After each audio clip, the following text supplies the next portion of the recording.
This episode of the podcast is brought to you by patreon.com/lightscameranonsense. Visit patreon.com/lightscameranonsense to help support your favorite new movie podcasts.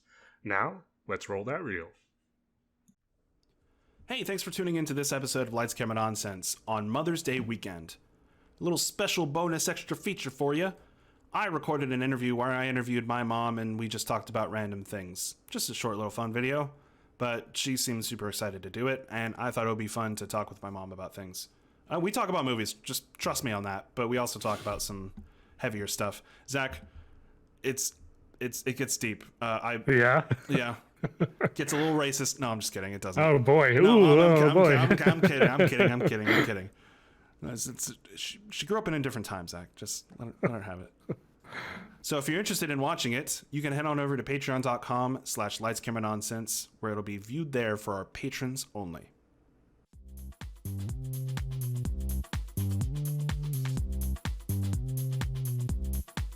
Yes. Notable wife. Ex-wife. Jeff Bezos had a kid? It's probably entered my brain at some point, and then I was like, I don't need that information, and then it was immediately expunged. Do you want to guess his name? It's a very rich name. Theodore. Theodore isn't a rich name. It's one of the chipmunks. Hey, you don't know what went on behind the scenes there.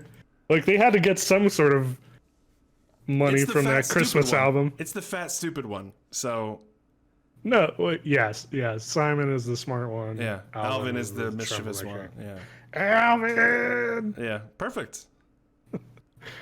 Hello, everyone, and welcome to Lights, Camera, Nonsense, where we give you all the latest movie magic you may have missed. I'm Nick, the Chipmunk Man Simmons. And I'm Zach, Sentient Smartphone Smith. Oh, God. Oh, that's relevant. Oh, I got you. We talk about stuff off the podcast. Hey, and we're friends. We talk. We talk. Communicate. And on Saturday, May 8th, 2021, let's dive into the previews. But before we do that, if you are watching us on YouTube, you messed up because it's actually on our Patreon a day early. Just head on over to patreon.com/lightscameranonsense. Donate as low as $1. Hey, I get it. I understand. But $1 can go a long way into helping us grow as a podcast. So just search for patreon.com/lightscameranonsense and sign up there to get the podcast a day early. And then it drops on YouTube. And then it drops in audio form in case you just want to listen to our sultry voices without looking at our faces. Also, one side note, it's Dee Fielder's birthday. She's a frequent collaborator with us. She's my co-host on Barely Playing. Her social media will be down in the description. Head on over to her profile and say happy birthday. Yatta. Yatta! She's 85 years old. That tracks. Tell her that. Tell her she's old. Please. That'd be awesome. Zach, considering she's younger than us. Yeah, she is young. that doesn't make me feel particularly good. Says a lot more about us. Zach, what have you been watching? So first up, I watched the first 2 episodes of the Bad Batch. Oh, that's right, the new Star Wars show. Yes, it is a kind of spin-off / continuation of the animated Clone Wars. But it is concerning a group of what do they call them? It's not malfunctioning clones, but they're like genetically different clones. Clone Force 99. They were also introduced in season 7. Sorry, season 7, the Bad Batch. They show up. It is detailing the immediate aftermath of Order 66. Mm-hmm. And if you know, it's kind of weird to talk about because the technical aspects of like how that works are technically spoilers for the final season, but I don't think like that's necessary. Like basically they have like a chip in their brain, right? That makes them go, oh yeah, fucking kill all the Jedis. The jellies. The jelly Jedis. And the Bad Batch, they do not have those chips. So I'm thinking. they What? I'm hungry, so I'm thinking of like fucking potato chips. Potato chips, Doritos installed into the back of their heads. potato chips, and Jelly Jedis. Yeah. It's part of a balanced breakfast. Are you trying to come up with the episode title? Is that where you're Maybe. going? No. It's just they just roll on out. But what yeah. so do you have to watch season 7 to actually like? Um. I'm doing what you're doing. No, not yet. Technically, you do not. Obviously, watching season 7, you're introduced to the Bad Batch. So, if you watch that before you watch the show, The Bad Batch, then you're introduced to the Clone Force 99 beforehand. Right. So you kind of get an idea of who everyone is, just by virtue of that. But everyone is pretty easy to kind of nail down. The clones in the Bad Batch are basically like all kind of archetypes. You know, you have your tech guy, your brawn guy, there's a dude that's basically Rambo. With the the headband. The headband, and yeah. And he uses a fucking knife, a hunting knife too. Wow. It's very cliche. Way to go, You got your sniper, you know. So like none of the there's no like serious character work going on in season 7 with the Bad Batch to where you're like, oh man, I have no idea what's going on. You can pick up on that pretty quickly just by jumping into this. There are some references to characters that are in the entirety of the Clone Wars series and are at the end of season 7 of Clone Wars. And those certain characters' fates are kind of referenced and like what's going on with them. So in that respect, I'd say you might be missing something if you haven't had that. But quite honestly, if you didn't watch Clone Wars, I have a hard time believing you'd be watching this in general. That's what I was going to say. There's it's kind of a barrier of entry just alone with the stigma of, oh, this is in the same animation as Clone Wars. I probably need to watch Clone Wars to watch this, even though they're only introduced into the final season. And for at least for right now, the first 2 episodes, there's nothing in the Bad Batch show that absolutely necessitates having watched the entirety of Clone Wars beforehand. Mm-hmm. But I feel like anyone who's interested in this will have been interested in Clone Wars and has either tried Clone Wars and bounced off it, or has tried Clone Wars and gotten all the way through and now they're watching it.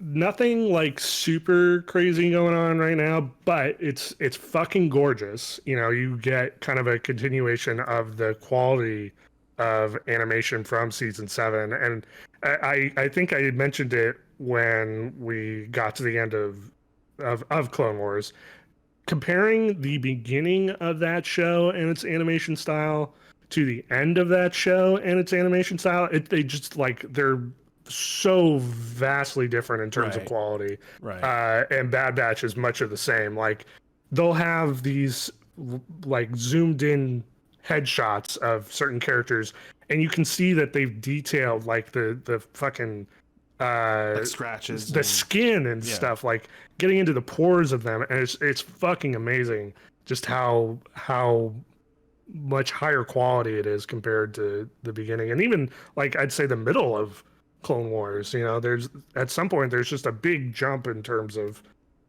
fidelity there. It's interesting they would go to such detail considering the style that the characters are drawn. Yeah. Well, I mean, and it goes to show like you can make any animation style work. You know, you just gotta kind of put in the effort. You get the amount back that you put in, essentially. It seems like, at least with this.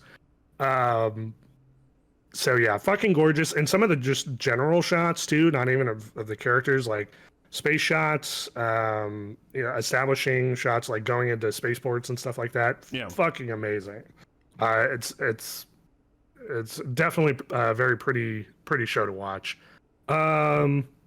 Performances are pretty great. They have a new character in a small child who's kind of tagging along with them right now, and that performance is kind of hit and miss. I'm not sure if it's like an actual child or what, but some lines just don't come off quite right. But other than that, and on the whole, she's fine too. But other than that, great performance. All of the Bad Batch have the same voice actor, right? Yes. D. Bradley Baker? Is that right? Yes. I mean, that's what I think that's right. Yeah. Okay. Yeah. I mean, all the clones are voiced by the same guy. Okay. They're actually bringing back older characters. They're actually crossing over with Fennec Shand and Saw Gerrera. Yeah. So Saw actually shows up. The character that is in literally every Star Wars property at this point. He was in the part of Clone Wars. He was in Rebels, and now he's in Bad Batch. He's just fucking everywhere. That was the character to come out of. Actually, if I remember correctly, we looked this up. He's in Rogue One. You already said that. Did he show up? I think he showed up in Clone Wars first, and then showed up in Rogue One. Yeah. But it was confusing because I had obviously seen Rogue One before watching Clone Wars. Right, and it takes place, so it's Clone Wars, then Rogue One, and then Rebels. Flipped, I think. I think that's flipped. Are you sure? I think it's Clone Wars, Rebels, then Rogue One. You're right, yeah, because they lead into Rogue One's stories. Correct. Like very, very specifically. Yeah. But yeah. I mean, there's nothing like I said, there's nothing crazy going on. It's just a good show. It's been a fun watch. The first episode is an hour, which was fan-fucking-tastic. Oh, nice. And then the second one was a pretty meaty 30 minutes. A lot of good stuff in there. Yeah, and they'll bring back. There's so many like little references too. Like I mentioned that they reference one of the characters that is in the entire series of the Clone Wars, just kind of offhandedly in episode 2. You have Tarkin in episode 1. Obviously, Palpatine's there because he's dealing with the immediate aftermath of Order 66. And then they just have like throwaway characters that just showed up for like one episode in Clone Wars. And like in the second episode, you're seeing them, you're like, oh shit, yeah, I remember this. That's kind of crazy that you're going there. It's I mean, it's still being run by the same. It's Filoni. It's a Filoni so joint. He's still got like he's still writing the ship. He's the Kevin Feige of the Star Wars universe at this point. Him and oh my gosh, I'm blanking. He directed Iron Man. Oh, Jon Favreau. Thank you. Jon Favreau and Dave Filoni are just both they're both integrating the animated universe and the live action universe that they're moving forward with, and they're doing a fantastic job apparently. I will say, I guess if you want to kind of see it as a negative, I don't necessarily see it as a negative, just more of kind of an interesting point. We are now in an era of Star Wars where it's all just parent issues. It's just people being parents. We're going from the Mandalorian, obviously with Grogu, and I mentioned the new child character in Bad Batch, and it's basically it's parent issues. It's just parent issues. I forgot Baby Yoda's name was Grogu. It was Grogu. Yeah, well, because I watched American Dad the other day, and they have Rogu, the little alien, Rogers, like weird half clone thing. Yeah. And Rogu, and I just imagine Baby Yoda saying Grogu. It's not a Pokemon. That's his voice. Like that would be hilarious. He's like a 65-year-old like smoked one too many cartons in their life. Grogu, float that rock over here. Grogu. Grogu, use quick attack. Now you've veered wildly. Yeah, so that's Bad Batch. Yeah, it's fun. I'm having fun with it. That's And awesome. I need to start watching it. and honestly, like I think I mentioned it to you, maybe not on the podcast, but just privately. You know, I felt weird finishing Clone Wars because it's such a. I mean, once it's good, it doesn't take that long, but because it took so long in the beginning because of the quality of the beginning, it's like that whole saga in my life turned out to be like over a year long. It needs to like. So when I finished it, it was like, well, what do I do now? So it's good to have that back. You go read the non-canon books. That's what you do. I have Heir for an Empire and the rest of the Thrawn trilogy. Yeah. Well, those will become super relevant here pretty soon. So yeah. And then the last thing I watched I watched the Mitchells versus the Machines. Yay! We get to talk about this movie finally. Yeah. Because this movie came out last week, and we did skip last week.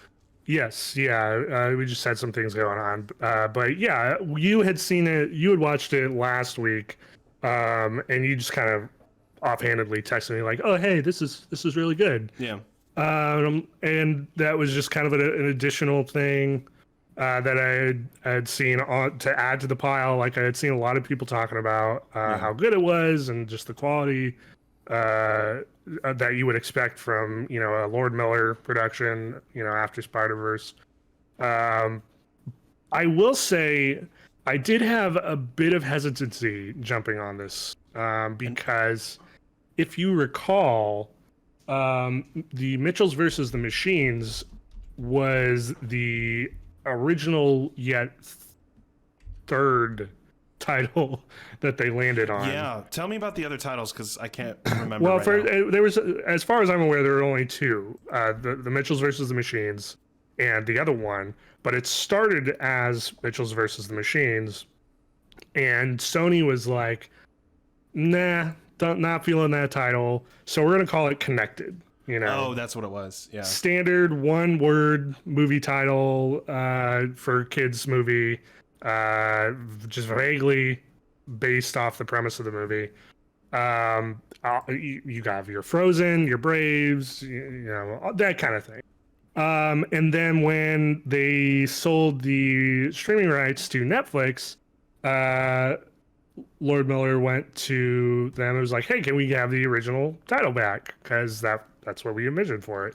And they said yes. So that's how we landed back on the original. But when it was being advertised as Connected, much in the same vein of we're not a fan of this kind of original premise that you're front ending, we're going to kind of obscure some of it. We're going to make the trailer seem like it's more focused on the idea that technology bad and like technology is the thing that separates everyone, even though it's supposed to connect everyone and blah, blah, blah, blah. We hear that everywhere. If you're smart enough, you've gotten that message already. Yeah.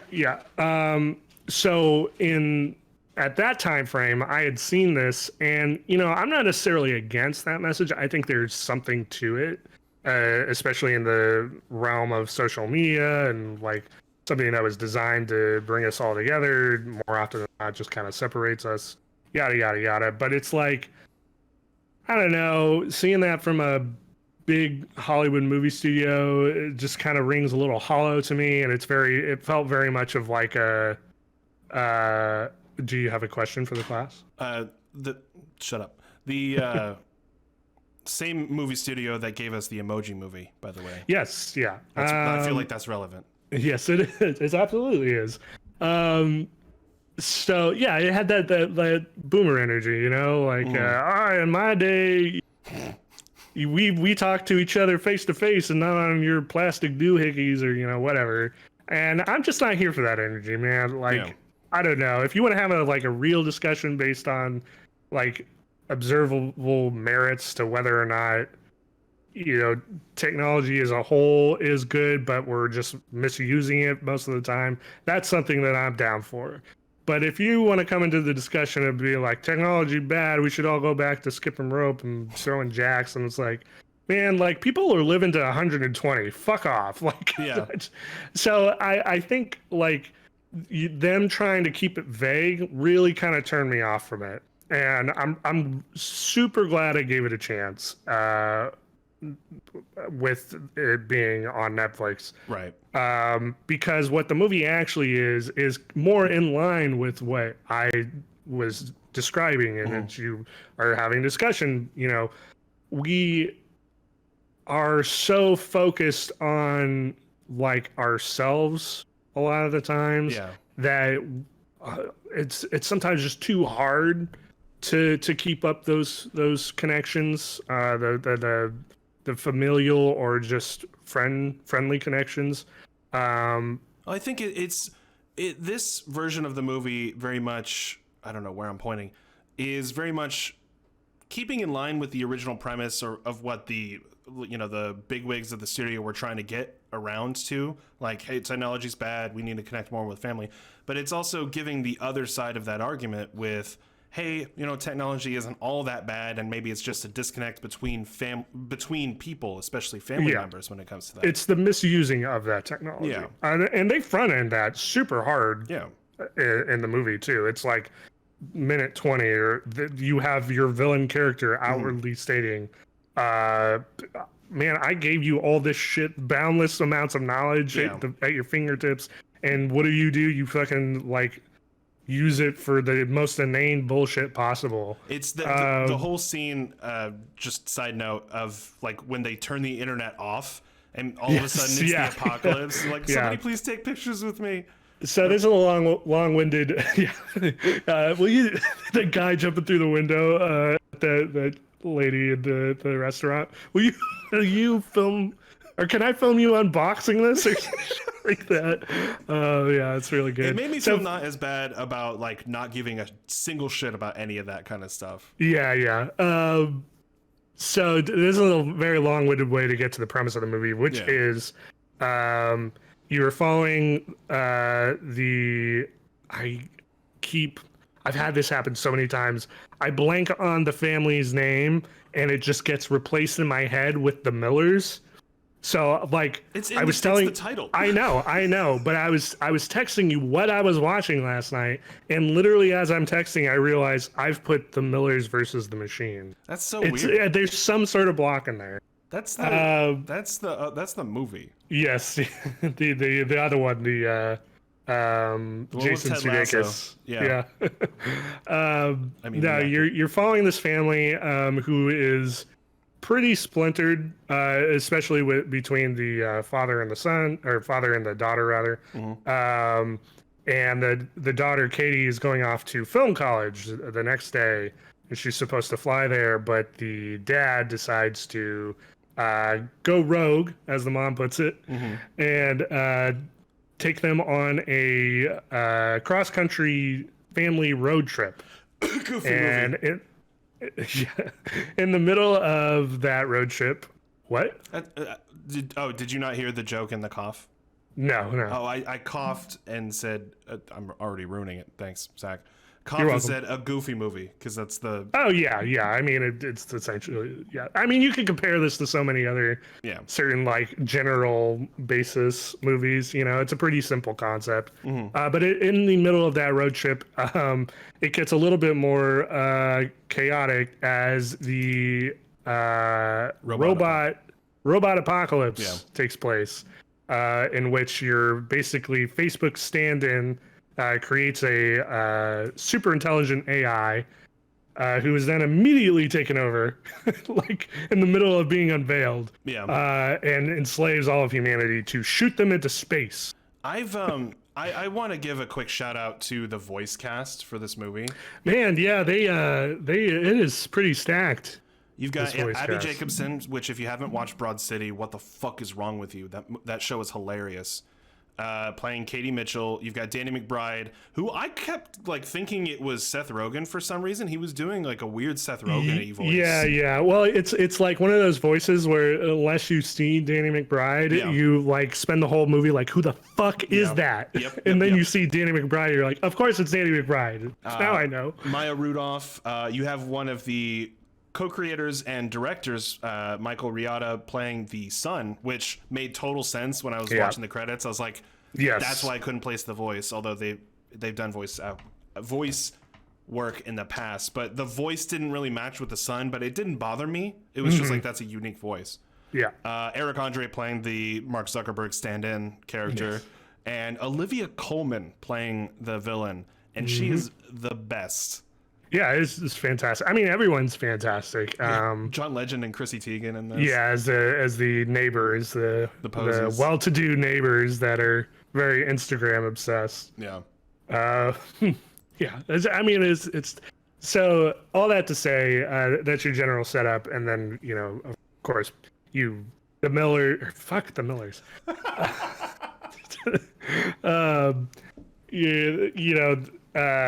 Your main family is the one that's left to deal with the robot apocalypse. Like, they're the only ones around, so they have to kind of save the human race. And you got a bunch of familial bonding going on, and japes and come to Jesus moments and whatnot.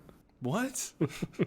It's a good, fun, wholesome movie. It's obviously, if you've got a kid, this is a great movie to watch with your family. If you're a fan of Into the Spider-Verse, it's got the same art style where it's the 3D models, but it's a little different though. I mean, it's a little different. It's a very specific art style, but they use the same type of animation where they're integrating 2D animation and hand-drawn animation into the 3D animation.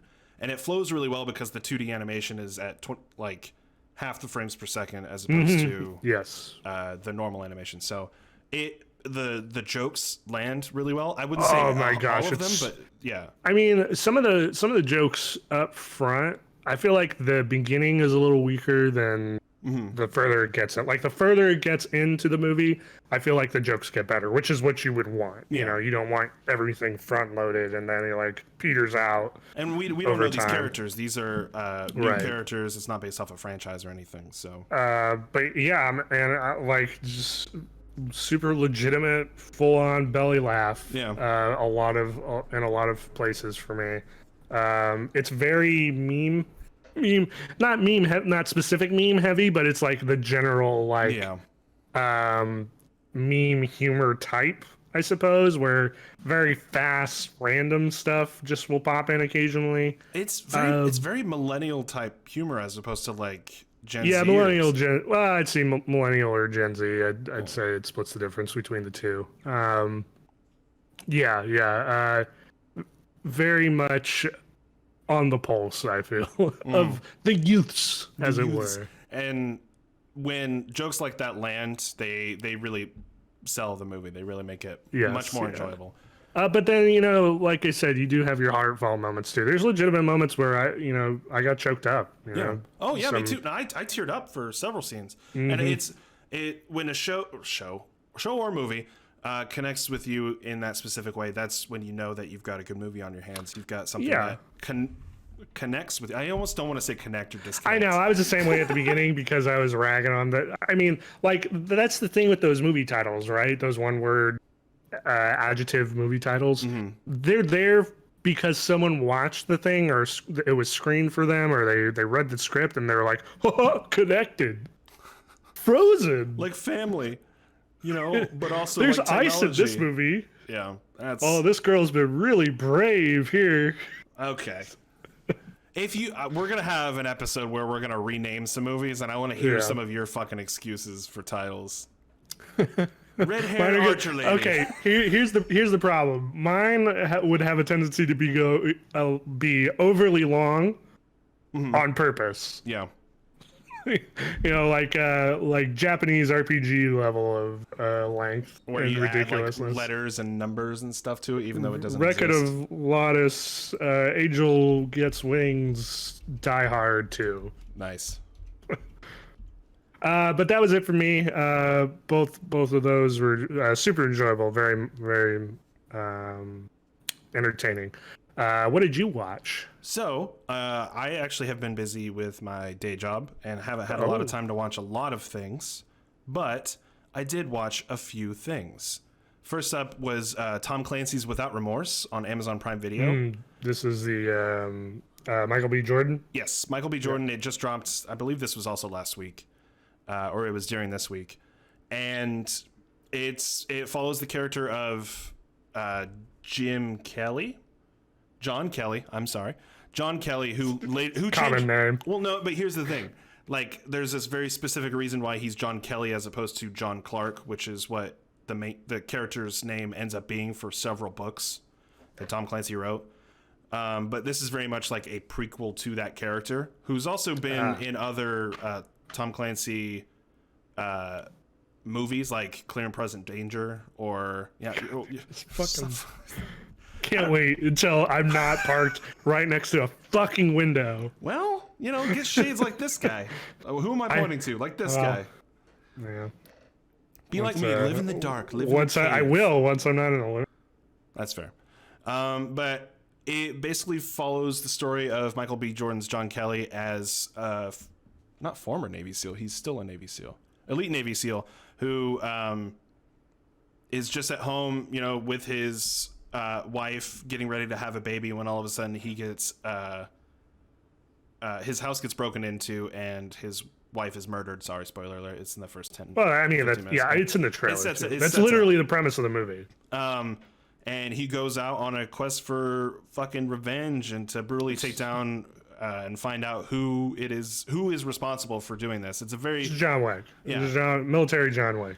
It's / Born Identity. But this book that it's based on, even though it's really only based on title alone and not the main story, but like this setup and basic plot line has been around for a long time. So yeah. Sure. I mean, John Wick is not an original story by any stretch of the imagination. It's just the shorthand that everybody knows now. Yeah. Like that's the thing with those like cultural touchstones. It's like they could be the 50th version of that thing. Yeah. But because everybody knows it, that's just like, all right, yeah, it's John Wick. That's the John Wick thing right there. And what I will say that separates this movie from other movies that you normally would just kind of scroll past is that the action and the acting in it, for me personally, landed really hard with Michael B. Jordan's portrayal and everyone else who's in it. Jamie Bell, Guy Pearce, Jodie Turner-Smith, who people may have seen in Queen and Slim. She was phenomenal in that. But I thought it was a great action film. It was a little bit shallow in its plot, but I think that made, for me, an easier watch. Sure. And it also sets it up for a potential franchise, which I'm interested in seeing. Because, honestly, I'm not a huge Tom Clancy book reader.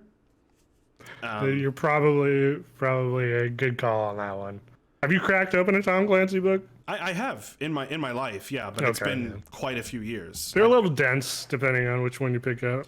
Yeah, there's some technical jargon in there. A lot of people who have been kind of down on this movie are, one, upset because they just took the title of a Tom Clancy book and then used it to make their own movie. Put it on something else. Yeah, but guess what? That happens with every James Bond movie.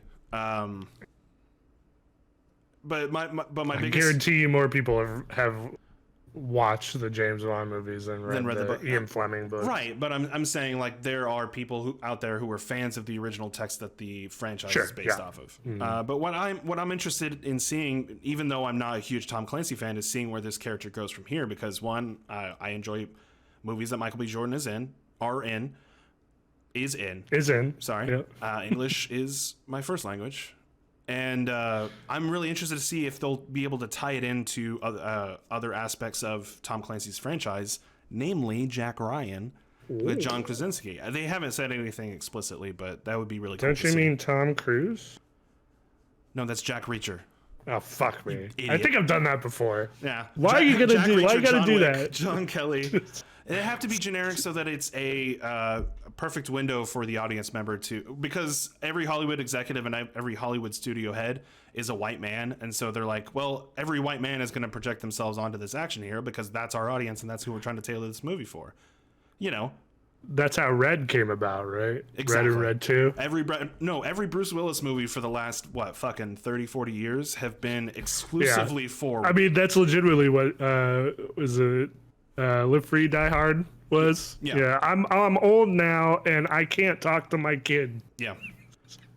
We get it because we're Maybe Hollywood it's- executives. We Maybe understand. because I'm an asshole, a grumpy old asshole, but no, I'm the hero. Whatever.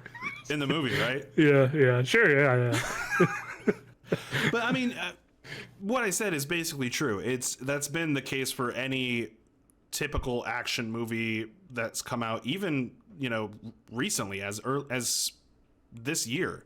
Which is why when you get movies like Michael B. Jordan taking over the role of an explicitly Caucasian character, you get an interesting response from not only reviewers but fans of the original text.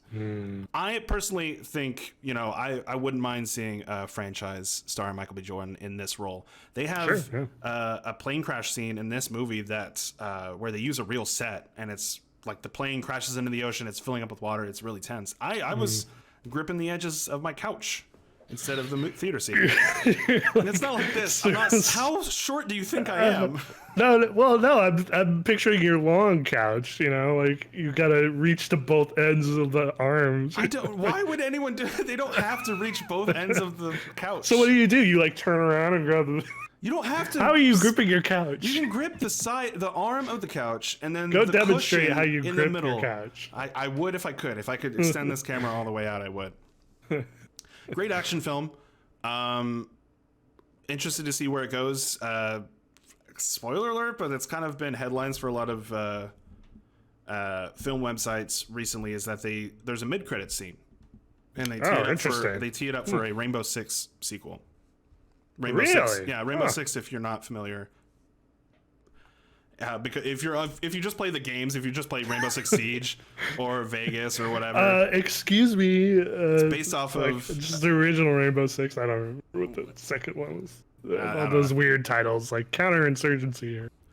They got more and more complicated until they're like, let's just make it Rainbow Six, like one word. Rainbow Six blank. There's the one word adjective titles, man. There's not even a space in between. I don't get it. Anyway, because I'm looking even at the IMDb page and it says Michael B. Jordan, Tom Clancy's Without Remorse, from the author of Rainbow Six. So like they're trying to tee up a sequel.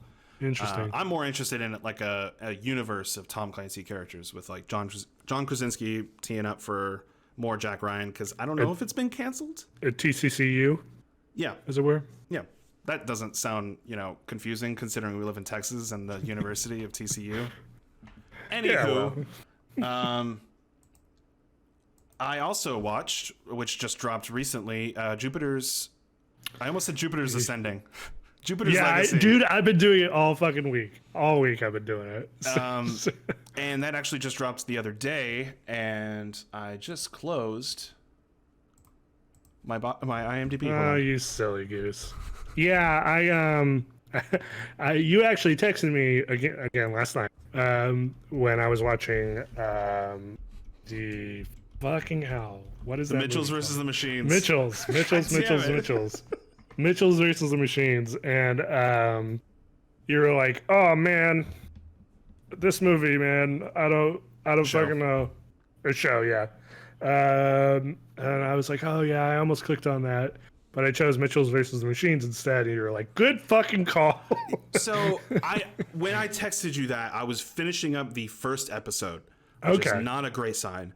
It does, however, get a little bit better, but the main reason why I wanted to bring up the show, not only because I watched it and I want to inform people, but also because it's like either the best CW show or the worst DCEU movie when it comes to quality of special effects and acting. It's not as big of a window as you think, or big of a spectrum as you think, because I texted you this when they were in the middle of a huge action scene that was setting up episode 2, and boy howdy is it terrible looking. Like I had to pause the movie and like walk away to like wrap my head around what I was watching.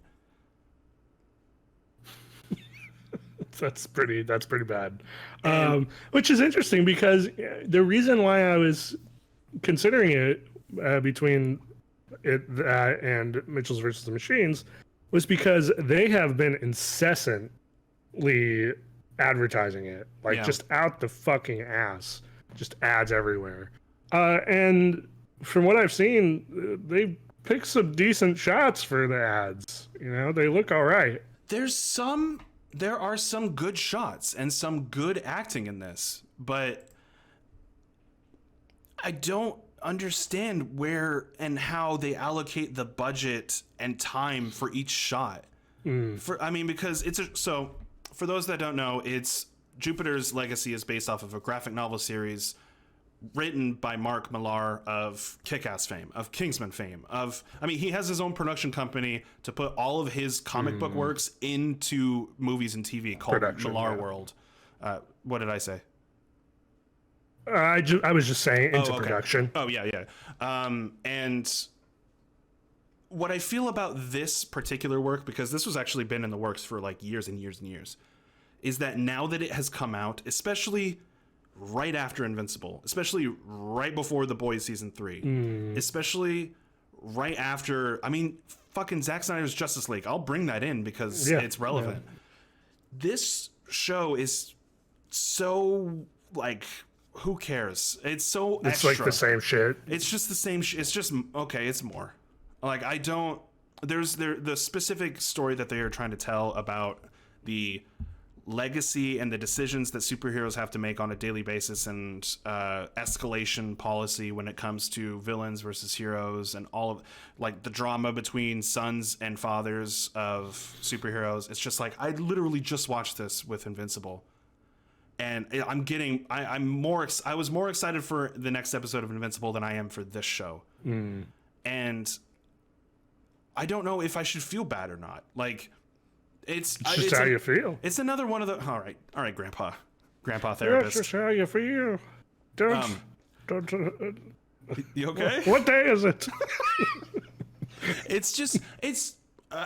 I finally.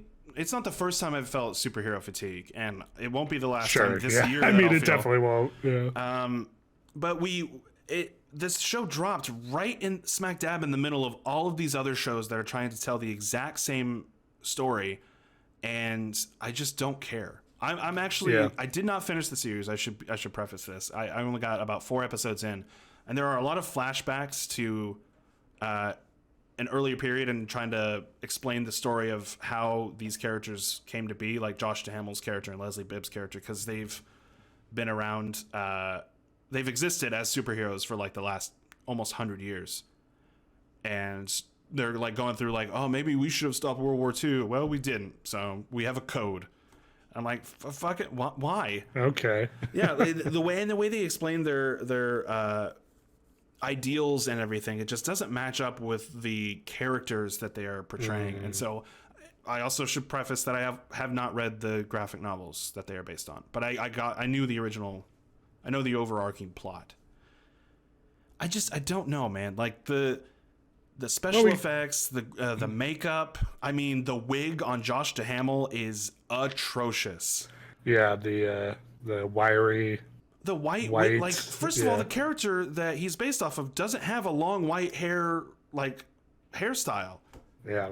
They chose specifically to age them up in the show because reasons, but they don't in the comics. So I would say, check it out, watch the first episode and see if that's your thing. But like, I'm telling you, I was texting Zach my feelings about it by the end of the first episode.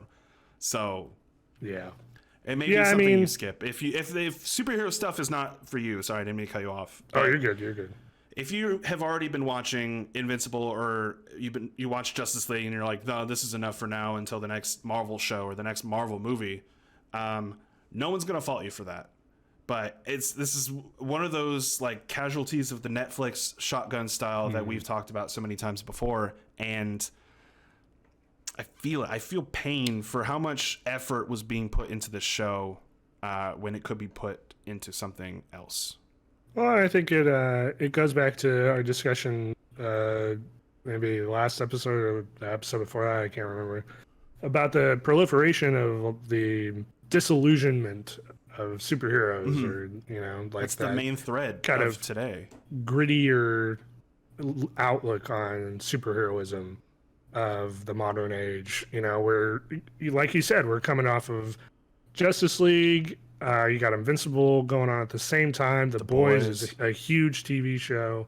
Falcon and the Winter Soldier did its own version of that kind of thing, you know, where like Hero Pass is not all it's cracked up to be, and there's clearly flaws with it.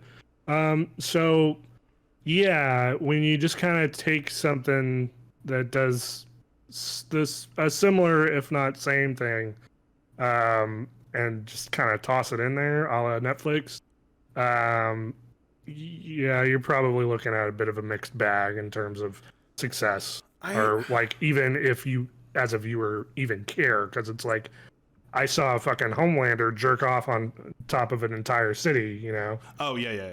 I was like, I can't remember that scene. And I didn't even watch that show, and I know that scene. Yeah, but I mean, that left a lasting impression. You kind of get the general tone of that entire show from just that one scene in particular.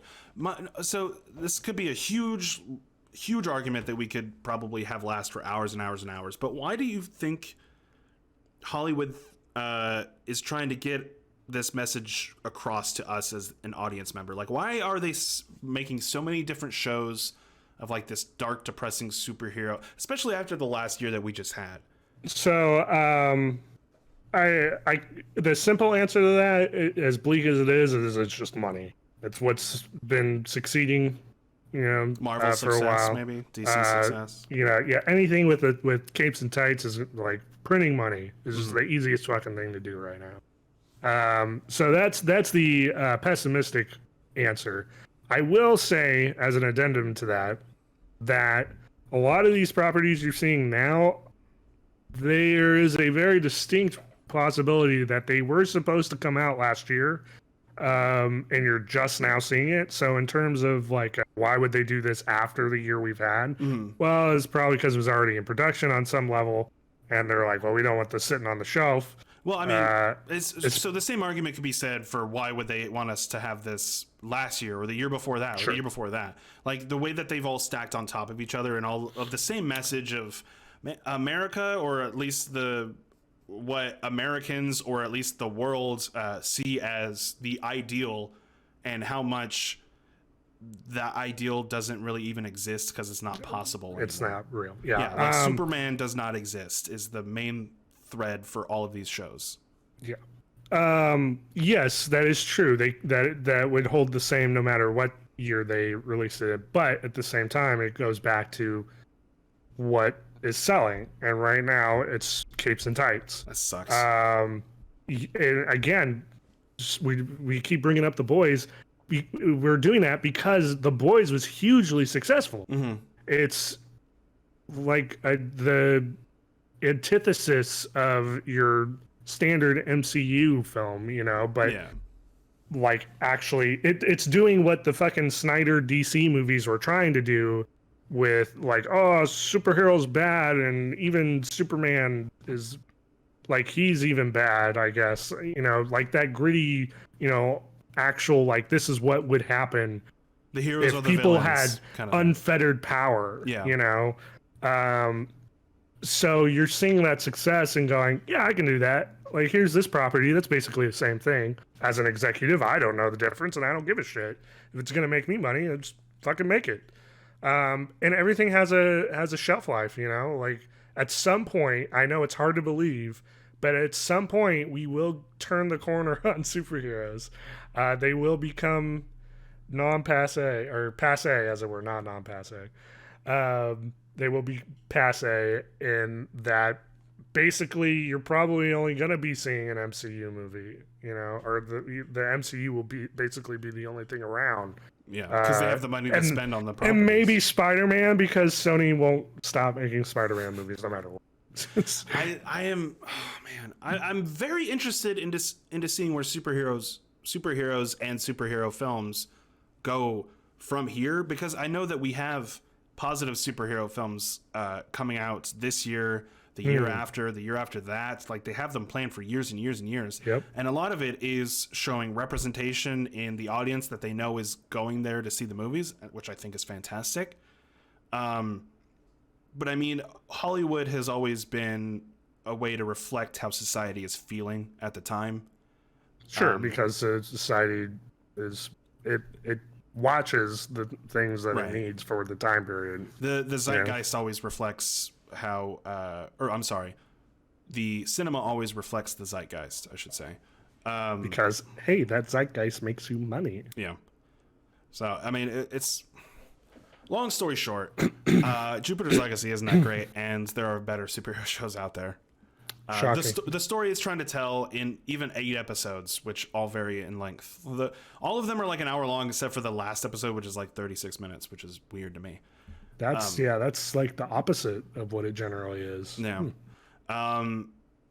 You can pass on that. What you should watch instead, and what I ended up catching up to, is Mythic Quest Season 2 started. Yes, it did. Now, can I say something up front before No. we get too far into it? I'm going to do it anyway. Okay. Is motherfucker. Is that frog again? Brr. That's a frog, right? I almost jumped on Mythic Quest Season 2 as well. But there's only 3 episodes out right now. I can rewatch Season 1. I could. Well, and I have the special episode after the quarantine one that I haven't watched yet. Yeah. But you know, I binged the entire first season in one go. And I enjoyed that, you know, so I'll probably just wait until That's right. Season 2's done to do that. It's, But what do you think so far of the episode? I will say that it's how is Apple Plus for some reason making all of these feel good TV shows where I leave once the credits start rolling, I'm like, oh, that was nice, and I walk away and I'm like, fuck, I mean, should I finish Jupiter's Legacy? And then I'm like, nah, I don't fucking have to, because I'm an adult human being and I can make my own choices. I put my pants on one leg at a time. But I can unscrew the top of the bottle just fine. Yeah, I could do it with my bare hands, thank you. And then tries to unhook it with your mouth, because you can't get it, stupid pickle jar. But like, just having a feel-good show, which is why I brought it up, and because it's also because I watched it.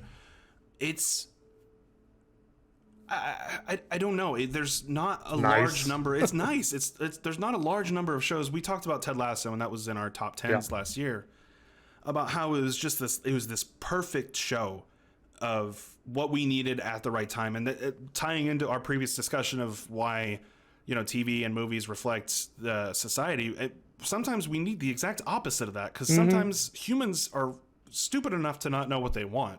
Well, and there's, you know, you need a release sometimes, or a fucking escape. Yeah, that's what entertainment, and that's what the movie industry is supposed to be. It's supposed to be an escape.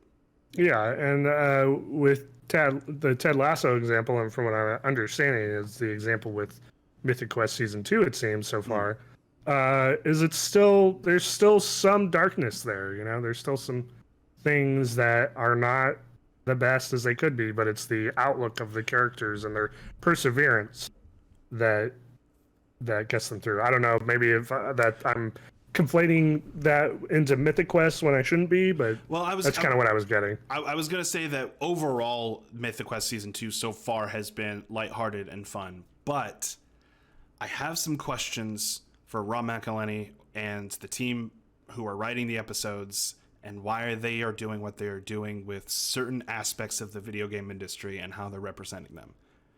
Because there are some issues that they are presenting as jokes in their show, and what they are supposed to be doing is reflecting the video game industry and how things actually work. Yeah, because for those that don't know or don't really follow, it's in every industry, but there are very heavy, like, crunch seasons, which is essentially large swaths of overtime hours where you're being generally worked to the bone too. And unpaid, and having to work overtime. I just said overtime. Having to work your ass off and not being able to see your family for weeks and weeks and weeks because you're trying to get this one thing out so that people can enjoy it or shit on it for months and years to come. Or you've told a publisher it'll be coming out at this time, and fuck all the developers. Yeah, you'll help one aspect of the environment of that industry, but really fuck over a whole swath of other aspects of that industry.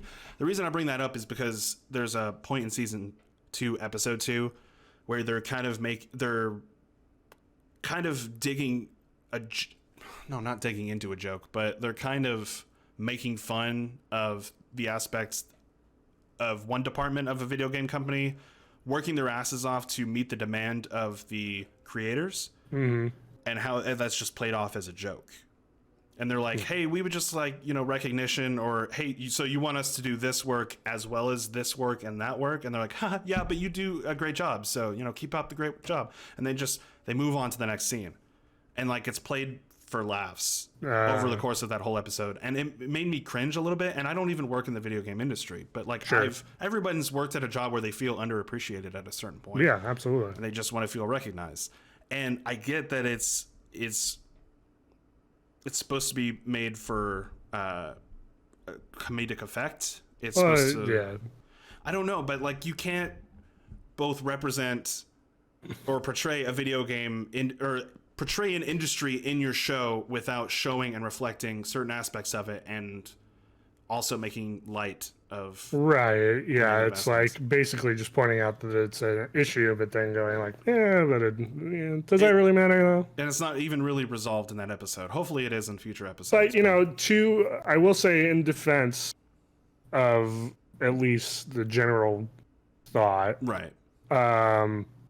Mythic Quest Season 1 had a fairly similar plot line throughout, which didn't really pick up steam until like 3 or 4 episodes before the end. Yeah.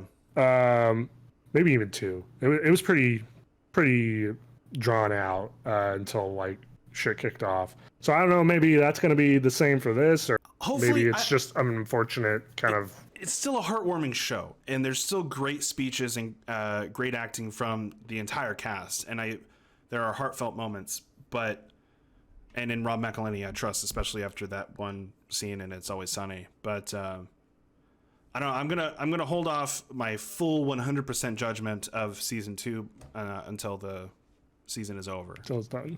Yeah, that's fair. Was season 1 like 10 episodes, I think?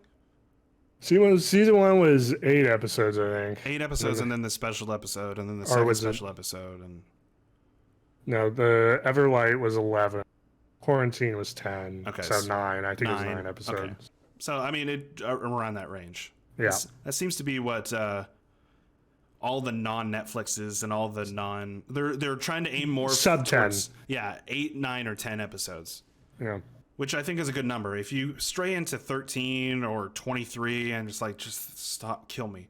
Because that's too many weeks in a row of watching one show when there's so many shows. That's like standard syndication. Cable. Yeah. It's like, oh man, I can't go back to that shit. Yeah, that's too many. Like, spread that out. Real quick before we wrap up here, I'm assuming you didn't have any, did you? I didn't have anything else, no. Okay. Real quick before we wrap up, I did want to mention one more thing with Mitchell's versus the Machines, because I forgot to before. After the Netflix streaming rights acquisition, I have seen like 0 advertising for this thing. Really? Yeah, I've seen a bunch of word of mouth, a bunch of people going like, "Oh, hey, this is great. It's fantastic." I felt the same way actually when I watched it. 0 advertising. Yeah. And I feel like that goes back to what I was saying when we were kind of breaking down its kind of history between the name change and the offloading from the Sony Animation Studios. It feels dirty, like, I don't know how else to put it, where like you didn't get what you want with this one thing. So we're going to sell you off to the streaming service to make some quick buck off you. And then we're just going to let you die, swim or drown, brother. Yeah. Like, we're not going to fucking help. So good luck. It's not just which Netflix. Is a shame. It's a damn shame. It's not just Netflix. I mean, it's with HBO's animated programming. They hardly ever absolutely. Yeah, I mean, Infinity Train Book 4 was like dead in the water. Yeah.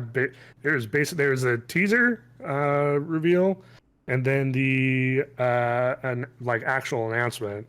And that was about it. And yeah, same thing. They're like, yeah, this final season. If you're gonna watch it, you're gonna watch it. But yeah, we're done with it. It's always like they they for some reason rely on word of mouth, and that's not a reliable form of I advertising. feel like your it's program. more just like I don't give a shit, you know? Like there's a difference between like we're gonna do a on the ground sort of widespread advertising thing, you know, like very localized, and then you know the people themselves will spread it. There's a difference between that and just going like, yeah, it's out, watch it if you want, but if you don't, well, whatever, not our fucking problem. Which is what these two very much feel like. It's a very similar situation. It felt like Paranorman from Leica when that dropped. That was a very also under advertised. Now, granted, Leica that's pretty standard. Kubo and the Two Strings was very similar as well. Because it's a smaller studio and they're yeah, it's a niche product, you know, like there's only so many people that are going to be like, or at least the industry idea is that there's only so many people that are going to go see a stop motion which is ridiculous. Kids, half kids animated movie. Yeah.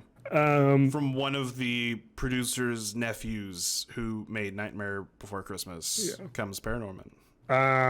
But yeah, I fucking hate when that happens, man. Because especially with Mitchell's versus the Machines, that's coming off the back of what I feel like is the advertising it did have was horrendous. Yeah, it did not make me want to see the movie. It made me actively want to avoid it. Even with the pedigree it had behind it and the stellar look of it, just like the way that trailer was cut was to me it felt god awful. The worst marketing possible. Yeah. And to go from that to just being like, all right, well, yeah, we just won't advertise it at all then. Like they even re-released the trailer, you know, because it was supposed to come out quite a while ago, before Netflix dropped it, and you would think they'd do something with that to kind of re-up interest, but yeah, it really seems like they're just kind of relying on just people on Twitter. So with all that being said, I just want to reiterate, Mitchell's versus the Machines is fucking awesome. Go watch it. It's the kind of animation I think we brought it up with Infinity Train too. If you are blowing your fucking gasket over studios like Blue Sky having to shut down or you know being shut down by Disney, watch non-Disney animated shit. That is the only way it's going to be more widespread and be proliferated, you know, like you gotta watch the shit, otherwise it's just gonna not making money. Yeah, so you want non-Disney shit, fucking look for it. It's unfortunate, but you have to do the research yourself because they're obviously not going to do it for you. But you gotta look for it and you gotta watch it. It's just I'm step off my soapbox now. Well, no, I think that for sure is that's for sure what it is. It shouldn't have to be up to the consumer. I mean, to a certain degree, it is up to the consumer what they want to watch and put into their eyeballs and consume. But at the same time, when you don't have an industry that advertises and wants to portray different types of animation and different types of studios, they don't want to represent those different studios. Yeah. It's like they're actively trying to kill a specific form of creativity, a specific form of inspiration. Yeah, well, it's all cost analysis. Yeah. You know, like, so even when it's not like I actively dislike this thing because it's encroaching on the market share that I do like, if they don't think it's going to make them money, then they're not going to care. Which is why you see these situations where shit isn't advertised, because why would you use more money on? And this is a fallacy as well. Obviously, studies have shown as long as the product is good, the more you advertise it. Like, that's the other part of the equation, is you got to actually make something that's good. As long as that product is good and you advertise it, it's going to get more eyeballs. Like, just full stop. But they think, why would I spend more money on an advertising budget on something I don't have faith in? I'm just going to use what's there already, and then if we make something, then great. If not, then whatever. It's going to be a cult thing. Gambles, for some reason, both exist and don't exist in an executive's mind. And for some reason, I can't wrap my head around how someone can both make the decisions and also be in that position of, not power necessarily, but be able to make those executive decisions, I should say. I'll just leave it at that.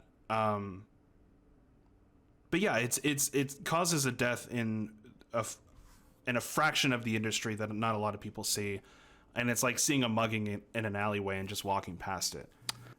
Yeah, or you're across the street or you're like 2 blocks over and you're somehow able to see a mugging. And you're like, can someone who's closer please go save that person? Yeah. That's a better example. Because by the time I get over there, it's gonna be fucking over. Yeah. That's a better example. Fair enough. Zach. Yes. I fell through on that transition. Wow. Did you have anything else? No, that was it. I just wanted to go on a little bit of a rant there because I do see these. It's unfortunately a pretty standard thing. Like I've seen it so many times at this point, and I'm just turning 30 this year. So to see it it's just such a regular thing where, you know, you have these studios just kind of, you know, sandbag these releases, these fantastic releases. And then on the flip side, you got people everybody on Twitter is fucking screaming into the void anyway, so that's not a great place to be as it is. But, you know, you got people on Twitter talking about like, oh, I fucking hate Disney. They're a conglomerate Death Star that's swallowing up the entire universe. Go fucking watch something else, dipshit. You gotta watch it. Sign up for Crunchyroll and fucking watch an anime. I don't care if you've never watched an anime in your life. I guarantee you that there's something there for you. Or if you're signed up for HBO Max, just peruse a category of TV shows or movies that you would never normally would want to watch. It's not just the studio's fault. It's also us as the consumer. Yeah, I mean, the whole discussion is just like an interconnected fucking garbage can. Connected. Yeah. You know, echo chambers are what we live in. They're gonna, again, the studios are gonna make the decision that either makes them the most money or saves them the most money. And if you're going, well, I only see 2 movies a year, and one of them is a Marvel movie and the other one's a Disney animated feature, but then I'm going to go on fucking social media and fucking jerk myself off because I think I'm better than everybody else for some fucking reason about the horrors of the movie industry. You got no fucking skin in the game at that point, and fuck you. So I don't know. I'm becoming more heated as this discussion is going on. So maybe I should just bring it back down. Why not, Zach? Woosah. Go watch Ted Lasso again. Yes, I will. Absolutely. Or Season 2. I can't wait. Watch some bunny rabbits or something. I don't. Yeah. You ruined it, Zach. I'm sorry. You ruined it. I had a flow. I had a hustle and flow. Okay, Terrence Howard. Has Terrence ever done that? I guarantee you he's done that. I feel like if one person in the world has not done the finger gun thing, it's Terrence Howard. No, it's Harrison Ford that has never done a finger guns. Oh, he absolutely has done a finger gun because he's said some like horrid, not horrid, but I like hope your father dies in a fire. Yeah, like mean shit. Like this is your stop. He kicks Gary Oldman off the plane. Zach, if people wanted to leave us a message so that it could be read aloud on the show, where would they message us? So you can leave us a little message on our Patreon, patreon.com/lightscameranonsense. Not Nights Camera Nonsense. That's a whole other thing. Don't visit that website. There's a lot of porn. Lights Camera Nonsense. Nights Camera Nonsense. Oof. That is a URL you want to avoid. Yes. Donate as low you can sign up for as low as $1 at patreon.com/lightscameranonsense. Leave us a message on this video, and we will read it aloud on the next episode. Yeah. You can also head on over to store.lightscameranonsense.com, visit our merch website there, buy a pair of socks, buy a shirt, help represent your favorite new movie podcast. But this has been Lights Camera Nonsense, keeping you updated despite our best efforts. Make sure to tune in every week.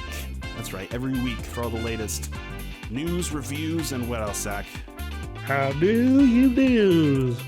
Thanks for tuning in, and have a happy Mother's Day weekend. Eat. Bark.